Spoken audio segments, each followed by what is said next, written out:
morning. Glad to see everybody here this morning. We're studying in the 4th chapter of Zechariah, and I was looking back through my notes in my computer, and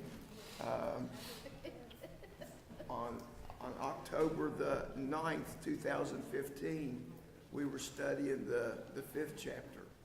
So When did you check? October the 9th, 2015. We started it in August. Well, I know this was the fifth. This was the 5th chapter, though. Yeah. Yeah, but so it's been about 9 years before we did it. So we're going to study today the 4th chapter. We may actually get through the 4th chapter. It's not a very long chapter, but it's a good story, and there's a lot of good information in it. Before we go any further, I'd like for Keith Davis, if he would, to lead our minds in prayer. We thank you so much, Heavenly Father, for the night of rest and for the opportunity we have here today with your children. We pray, Father, as we go through this study, that you will be with David as he breaks the bread of life unto us. We pray, Father, that we can all glean something from it to be better servants in your army. We're thankful, Father, for your Son Jesus and the life he gave for us. Just in his name we pray. Amen. Before we go any further, if you'll remember last week we were talking about where the devil was standing, and Pete just came up to me before class, and he basically had the same question, and I just asked him before he did. So he did some research on this, and I think it's pretty fascinating. If you would, Pete, kind of give us the overview of what you studied. Okay, so Joshua and Satan were standing beside each other. And the Bible states that the devil was on Joshua's right hand. Well, the angel was facing them. So if you're facing the other way, the devil was actually on the angel's left side. If that makes any sense. So the point is, the devil was not in the position of honor. No. He was not in the Not on the position right of honor. Okay, so that's thanks, Pete. That clears up that question that we had. So we're going to see here in chapter 4 that Zechariah, I don't guess he gets a lot of sleep. He seems to be interrupted quite a bit with dreams and oracles. And we're going to see here in the 4th chapter another dream that came to him that, kind of continues the theme of what we've been talking about. And, like Bill, brought out in the introduction in the last couple of weeks, the problem that's going on here is the children of Israel were not working on getting the temple built. And, this displeased the Lord, and he's taking some steps to correct the problem. So we see here in chapter 4, this is another dream that Zechariah had that has to do with the rebuilding of the temple. So we'll start out with verse 1, and it says, "And the angel that talked with me came again and wakened me as a man that is awakened out of his sleep." So Zechariah here, this guiding angel that has been communicating with Zechariah, aroused him and in his sleep, and this is a vision that he is having while he is in some form of slumber. I don't know how deep the sleep was. It's really not really revealed to us. So evidently, when the last scene of the vision ended, Zechariah kind of remained in a sleep-like condition, and even in this state, human beings remain dull and kind of obtuse to this divine revelation, and they have to receive some supernatural enlightenment. And what we're going to see here is he has this vision, and he doesn't understand the vision, and it has to be explained to him so that he can pass the proper message on to the authorities that he needs to pass the message on to. So let's look at verses 2 and 3 and kind of see what he was talking about. Verse 2, "And he said unto me, What do you see?"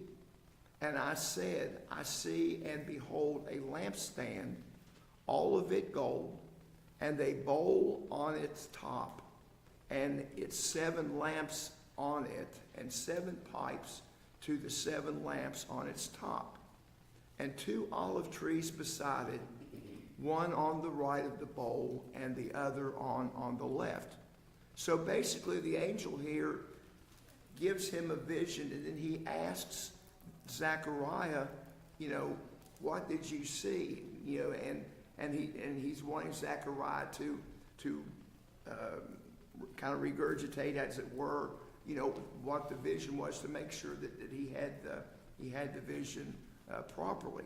So he replies to him that he sees this golden lampstand with a bowl that's sitting on top of it. Now the lampstands generally, and the lampstands in the tabernacle and the temple particularly, held a removable type of lamp. And we can read about this in Exodus, the 25th chapter, verse 31, and 1 Kings, verses 7 through 49. Excuse me. Their purpose was to support the light bearers, or the portion of the bowls that produce the light.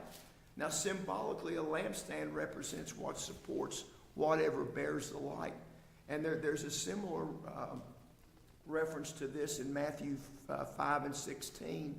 Also in the Revelation, chapter 1, verse 20, and chapter 2, verse 5, makes a similar type of allusion to the reader. So it seemed like that the figure in view here in 1 Timothy 3 and 15, where Paul calls the church the pillar and support of the truth, is kind of a reference also to a lampstand. And the purpose of the church is to support the individual Christian who bears the light of God's truth in a dark world.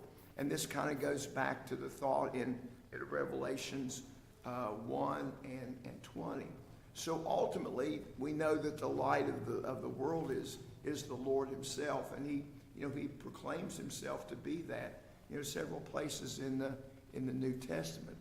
So in the case of this particular vision, the lampstand represents the temple and the Jewish community, which were to hold the light of Israel's testimony of Yahweh up to the rest of the world.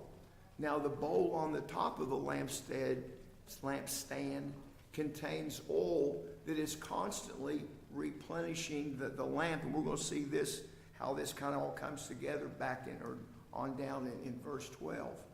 Now, lamp pedestals have been excavated, from Palestinian cities for a long time, and they're pretty consistent in what they find. They're a cylindrical shape, they're hollow, and they kind of look like a tree trunk. And they're there to support the bowl that sits on the top. Normally, they found that they've made of pottery, and they have a hole in the side, which you could affix a spout. So Zechariah's lampstand, the term in the original text was a menorah, was probably just a cylindrical column that tapered slightly toward the top and that's where the bowl sits.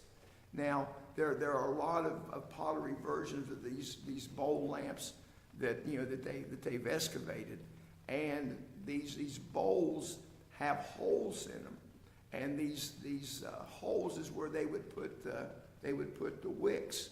So obviously, the more light that you're going to need, the more holes that there's going to be in these bowls. So the more wicks that you've got, the more fire that you're going to have, the more light that it's going to give off.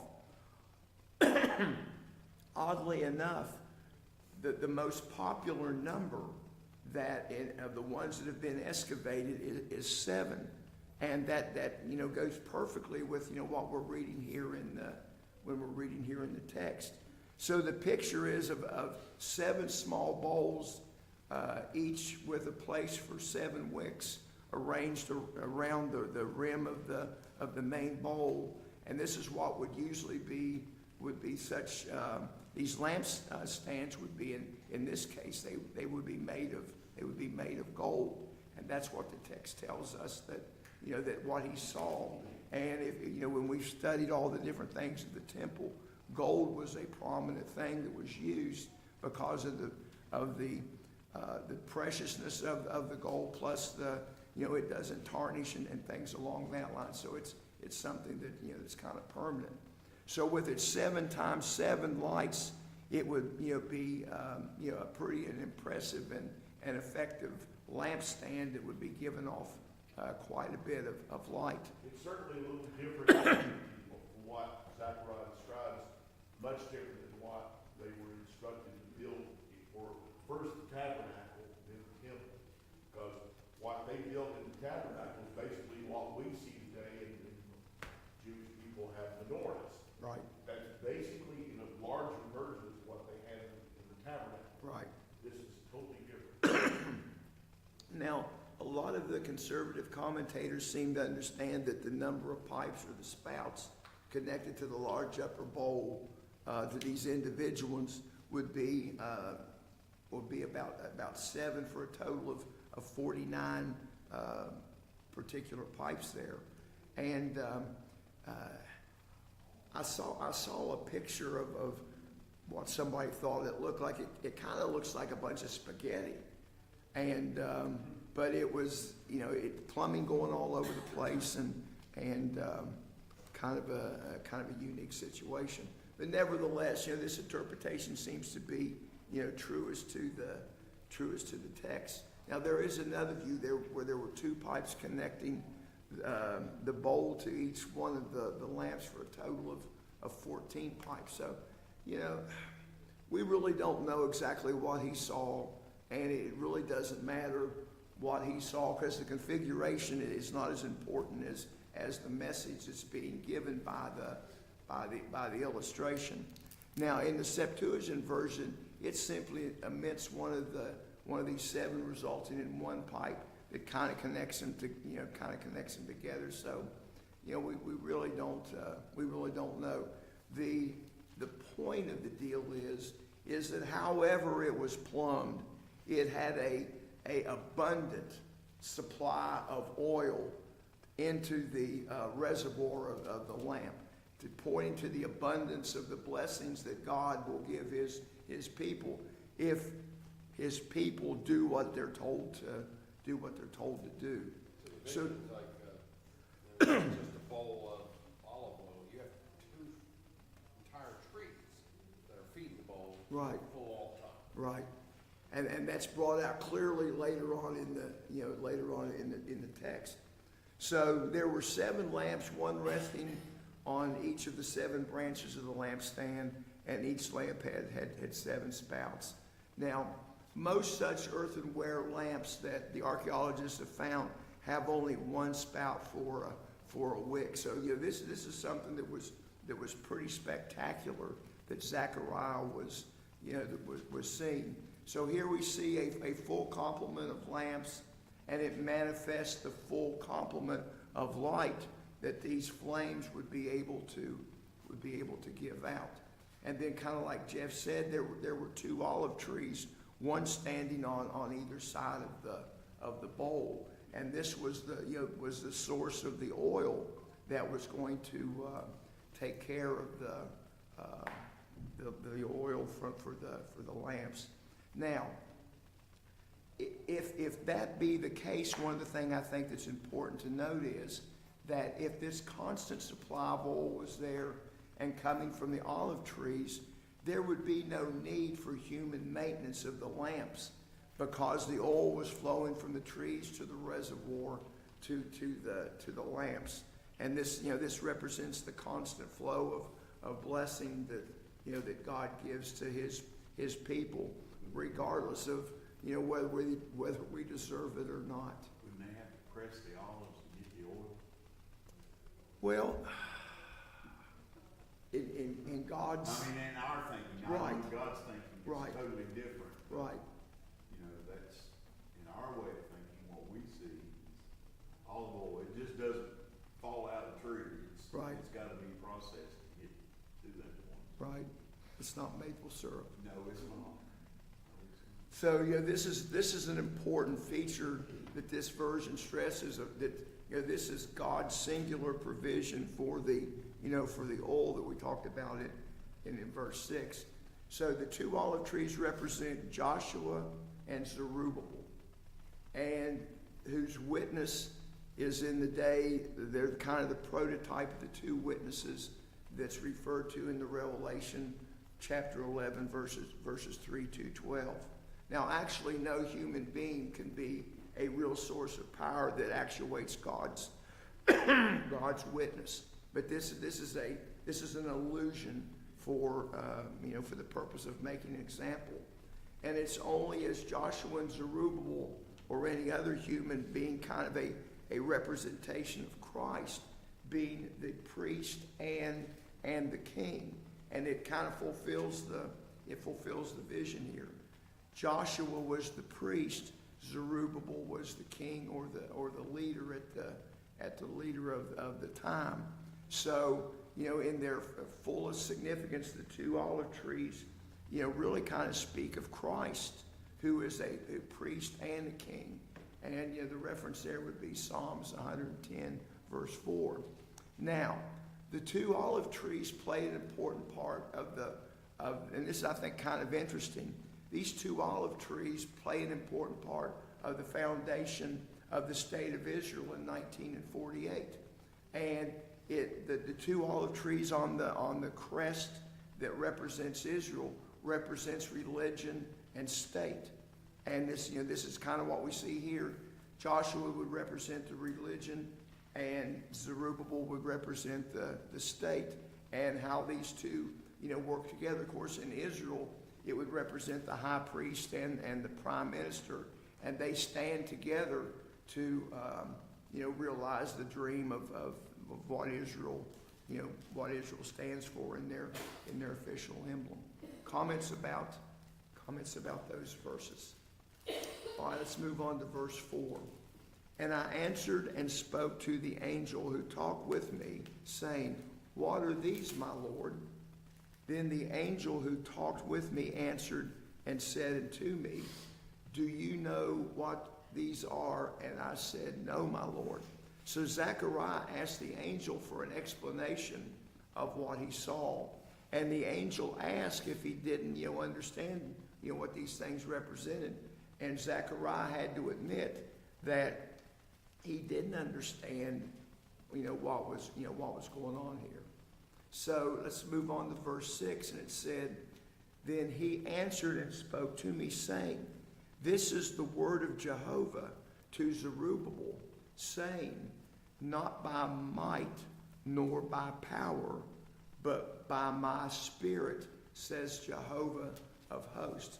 So the angel announced a word of explanation from Yahweh, which is God, that Zechariah was to pass on to Zerubbabel, and of course the descendant of David, who became the leader of the first group of returnees from exile.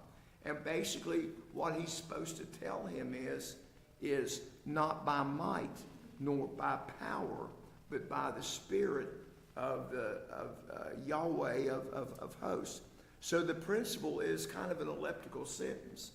Not by might nor by power, but my Spirit, saith the Lord of hosts, is kind of a motto, as it were, to guide all the endeavors of the enterprise of the nation in these days. There wasn't anything that man was going to do by themselves without God's help. And God was going to be there, and he was going to actually be the power behind the throne and the one that was going to get these things done if the children of Israel followed his commands and do the things that he wanted him to do.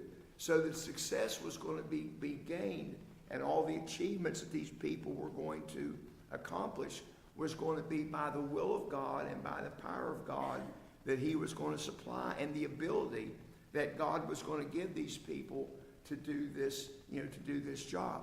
And, even today, rebuilding a temple is a monumental type of task. and we've got all the latest conveniences, power tools and things along that line. These people didn't have any of that stuff. This was manual labor, and you're talking about a small group of people doing this hard manual labor, Bill. I would say, this was handwork. Yeah, We would say, but you understand what is being said in Zechariah, it should be an encouragement to people, because God is saying through this whole vision, you're not alone. right. And also, he's calling on Zerubbabel to be a leader.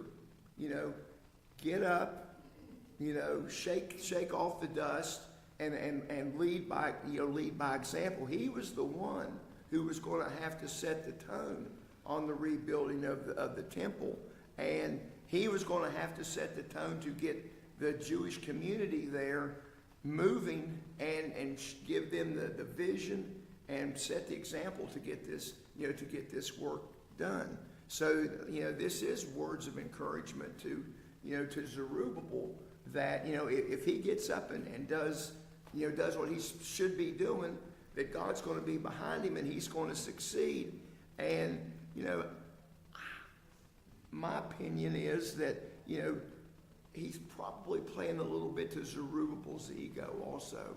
That if you do these things, you're going to go down in history as a great leader, because of you followed God, you did what God told him to, told you to do, and you move on and get the job done. He was a nobleman. He was a nobleman.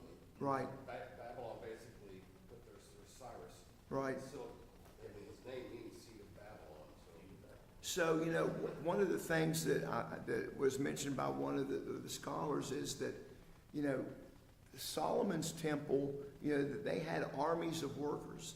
And in this particular situation, they didn't have anybody that was, exceptionally large group, or somebody that was exceptionally skilled in doing these things. These were kind of common people. But the strength of the workers, in fact, had failed because the work was so strenuous, and they had lost their desire, and they had quit looking to God for the strength that that He could provide. And they just got kind of tired of doing the work, and their leadership let them down because they kind of quit also. And I mean, it speaks a lot to the importance of having good, strong leadership in situations like this, to set the example to what needs to be done. So the work is going to succeed because of the supernatural grace or the help that the Lord is going to provide by His Spirit. And there is innumerable examples in the Old and the New Testament of this. So this, of course, is true of any work that seeks to carry out God's will in the world. We've got to look to God, and if we're doing what we're supposed to be doing, then God's going to be behind us, and He's going to show us the way that we need to go to get the work done. I think it goes back to what you said a while ago. God used men to do this. Right. But it wasn't through their might or power that it was accomplished. It was through God's Spirit that led these humans, Right. these men, to complete the task. Right. Other comments about verse 6? All right, let's move on to verse 7. Who are you, O great mountain? Before Zerubbabel you shall become a plain, and he shall bring forth the top stone with shoutings, grace, grace to it. So, these people are saying, God, this job is just like climbing this huge mountain. How in the world are we ever going to get this thing done? And what God's saying is, look, that mountain's going to be like a big old flat spot. It's not going to be a problem if you do the things the way that I want things done. And this is a message to Zerubbabel is don't look at the mountain, look at the finished job. It's all going to be taken care of, and it's all going to be smoothed out. Now this mountain obviously epitomizes large obstacles that's going to be in the way, and there's no doubt about it. There were going to be obstacles that were going to have to be overcome in the building of the temple. And that's not going to be a problem, though, because if they follow God's will and do things God's way, then those mountains are going to be overcome. It's just like cutting the top of it, filling in the valley, and making a great big plain. I think it's almost like God saying, I'm going to help you build the foundation. Right, That image of flattened, right, I'm going to help you build the base. right, right. And you go on and build the rest of it. So these are also symbols of kingdoms that, that were there, ones to come, and ones that, that weren't there anymore, that God had conquered. By this time in history, there were several great kingdoms that, appeared to be just absolutely unstoppable. But in God's will, they've been eliminated. The Babylonians, the Assyrians, things along that line. They had been leveled, and people weren't thinking about them anymore. They were great obstacles, but they weren't able to stand when God decided it was time for them to go. So the whole process of this temple restoration seems like a mountainous job in the view of the few people that returned from captivity. But in essence, in God's view, it wasn't really going to be that. It wasn't going to be that big a deal if they, did it right. Now, obviously, there was going to be some opposition that Zerubbabel was going to have to overcome. I mean, the children of Israel, they've been laying around for several years now, and they pretty much proved unwilling to persevere in the task.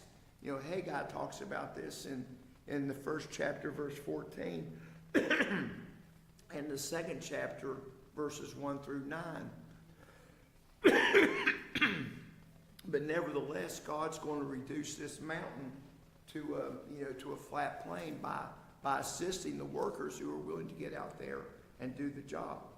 I really think they had the same problem as Nehemiah did when they were building the wall. Right. Building the wall. Remember, there was internal and external opposition because there were some of the Jews that were a little reluctant to do because of fear, a little lack of confidence. But of course, we know that there were critics outside the camp, non-Jews, that were living there. Right. And I really think that the Jews at this point have the same problem because remember that a lot of Syrians and Babylonians have come in over these hundreds of years Right. to occupy that land. And believe me, they're not going to be very happy about some semblance of unity for the Jewish people being built. That's what the temple would be. Well, and also here we see that there was some encouragement for Zerubbabel that he was going to bring forth the top stone. So in other words, he's going to finish the job, and he's going to see this thing all the way through. He was there at the beginning when it started, and he's going to be there at the end when the job is finally done, and he's going to be able to bask in the shouts of grace, grace, grace to it.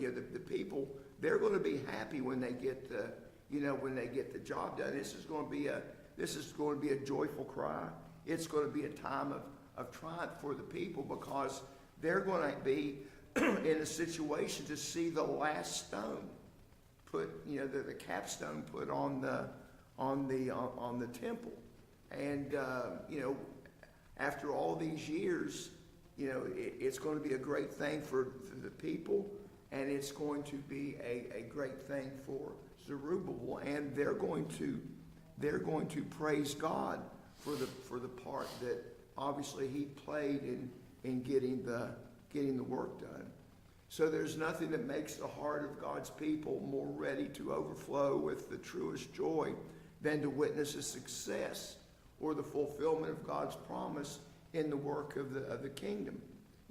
We rejoice when we have successes, and it's a time of joy when work has been done and you get to see that work through, and it comes to a successful end, and it gives you a sense of pride, it gives you a sense of accomplishment, and it kind of puts in your mind that we've done it before, and when something comes up as an obstacle, it can be overcome again. Comments about that verse? All right, let's look at verses 8 and 9. And the word of Jehovah came to me, saying, the hands of Zerubbabel have laid the foundation of this house.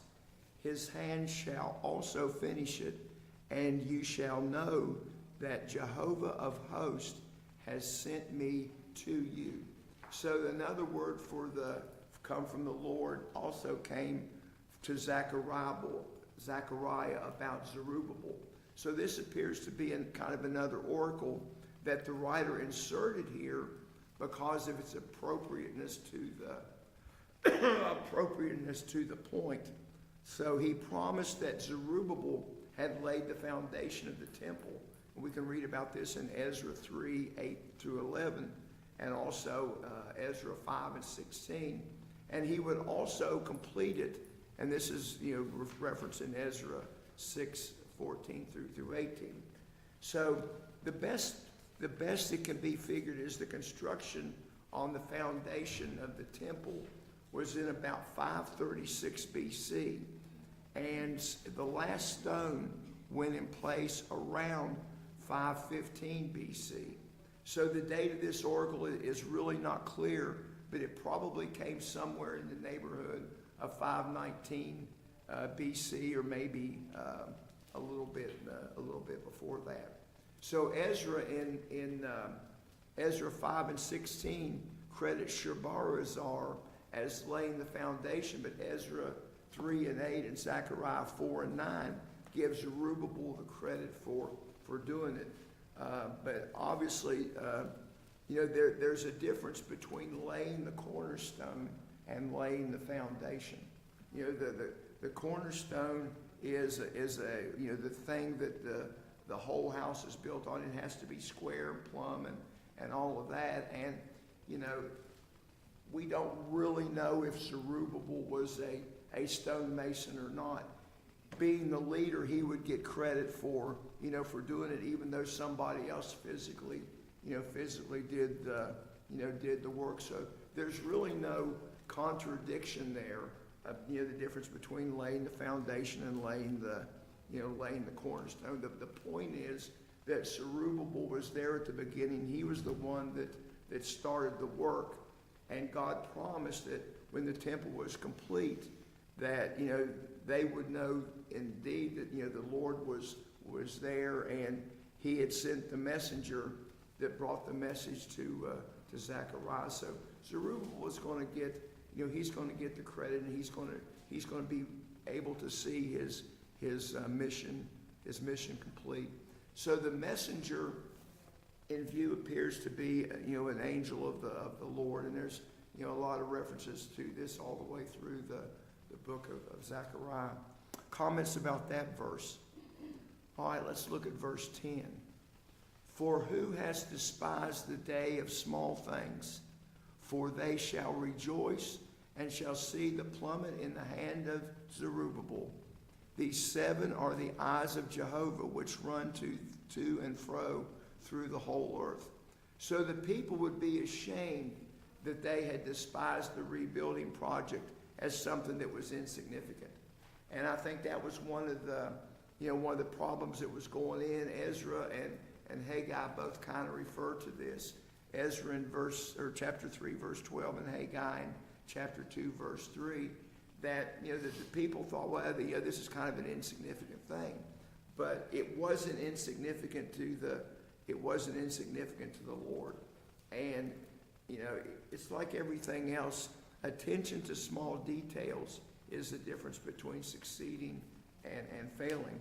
So the Lord Himself was glad to see Zerubbabel, and building this. And in the ancient term, it talks about a plumb line, and this in reference to these 7 eyes.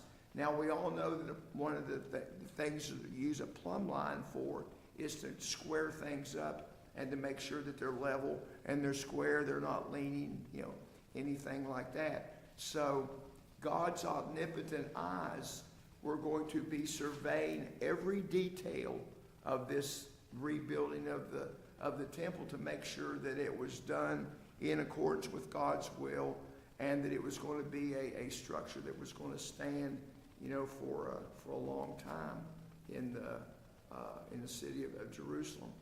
Now, we talked about the plumb line. In this case, the idea would be that the Lord, in addition to his people, would rejoice when he saw the capstone put in place also.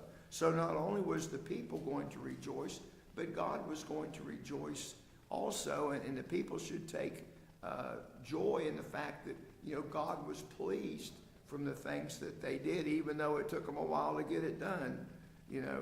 God was pleased with the work, and now the people, because they had the temple built, they could serve him in the way that he wanted to be.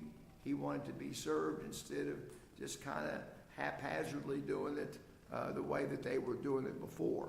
So, Bible history is full of record of God using small things to accomplish big things. And I think the verse also kind of gives an indication that just the least little bit of work that is done, God will be pleased, because the image that is given here is God has, and it's true, God is all seeing, all Right. knowing.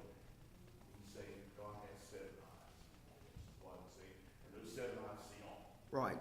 And I think it's important too that, sometimes we look too much to the people that does the big things, and not enough looking at the people who do the little small things. And I think about this when this kind of came to mind. I was doing a mission coordinators class one time, and the guy was telling the story that they were getting ready to send a couple airplanes out on a mission, and there was a guy there, and he was cleaning the windshield of the plane. That was all he was able to do. He wasn't physically able to do anything else, but he took the time to clean all the windows of the plane. Well, if you think about it, that's a pretty important thing when you're flying around and looking for something, that the windows are clean so that you can see. And that probably got lost in the whole thing, but that was an important little detail that this person thought needed to be done. He took the time and the effort to do it, and that little tiny bit of effort helped in the total success of the mission. So I think we can see that here also, that let's not forget the small details, and give credit to the people who take care of the small details. And let's face it, there are some people that the small details just drive them crazy. You got to have people who can do the small details, or the job's not going to be The plumb line there is a simple piece of string. right with a rock on the end of it, pretty much. Simple. Yeah, and nowadays we've got all these lasers and all that kind of stuff. You spend thousands of dollars, and a plumb bob will do the same thing. I used to watch my granddad build buildings. Just a roll of cord. Yeah, And the building would be within an 1/8 to 1/4 of an inch plumb with just a simple piece of cord. yeah, yeah, And now they do, you're right, lasers and yeah. bring out. So and if you think about it, looking through the history of the Bible, it was a lot of little small things. Think about the overthrow of Egypt. Started out with some baby's tears, and he used a shepherd boy in a sling to slay the giant. It's a lot of little things, and God appreciates paying attention to details. So thankfully, I got through that, and we will pick up next week with verse 11 and continue on with the vision. So I appreciate everybody's attention and comments today.